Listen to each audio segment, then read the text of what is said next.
Vadodara ST bus stand પર રક્ષાબંધનને લઈને મુસાફરોનો ભારે ઘસારો જોવા મળ્યો। બહેનો અને સંબંધીઓના ઘરે જવા મુસાફરોની ભીડ ઉમટી પડી હતી। તહેવારોમાં મુસાફરોને અગવડ ન પડે તે માટે એસટીનું વિશેષ આયોજન કરવામાં આવ્યું છે। 26 થી 30 ઓગસ્ટ દરમિયાન 150 જેટલી એક્સ્ટ્રા બસો દોડાવવામાં આવશે। રોજની અંદાજે 50 થી વધારેની બસો શોર્ટ ટ્રીપ રૂટ પર દોડશે। પંચમહાલ, હાલોલ, કાલોલ, દાહોદ અને ગોધરા રૂટ ઉપર વિશેષ બસો છે। દાહોદ અને ઝાલોદ રૂટ પર મુસાફરોનો સૌથી વધારે ઘસારો જોવા મળ્યો છે। ભાવનગર, રાજકોટ, દ્વારકા અને અમદાવાદ તરફ પણ વધારાની બસો મૂકવામાં આવી છે। પાવાગઢ મહાકાળી માતાના દર્શનાર્થીઓ માટે પણ વિશેષ બસ વ્યવસ્થા કરવામાં આવી।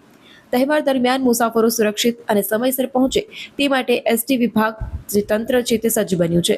અમે વડોદરા ડેપોમાંથી 26 તારીખથી 30 તારીખ સુધી એક્સ્ટ્રા બસનું સંચાલન કર્યું છે રક્ષાબંધન નિમિત્તે, જેની અંદર પંચમહાલ સાઈડ છે, હાલોલ, કાલોલ, દાહોદ, લીમખેડા, ગોધરા સાઈડને બધા મુસાફરો અમારે જતા રહેશે। આ બાજુ સૌરાષ્ટ્રની અંદર ભાવનગર, રાજકોટ, દ્વારકા સુધીનું એક્સ્ટ્રા સંચાલન કરેલું છે। ઉત્તર ગુજરાતમાં અમદાવાદ સુધીનું સંચાલન કરેલું છે। રોજની 50 બસો મેં એક્સ્ટ્રા સંચાલનમાં મંગાવેલી છે, જેની અંદર 100 ટ્રીપનું અમારું આયોજન છે। ખાસ કરીને કયા રૂટ પર બસો દોડવામાં આવે છે, કેટલો ઘસારો છે? દાહોદ પંચમહાલની અંદર દાહોદ ઝાલોદનો વધારે ઘસારો છે મુસાફરોનો આજના રોજ। આવતીકાલે રક્ષાબંધન નિમિત્તે અમદાવાદના મુસાફરો પણ અમારે વધુ આવશે।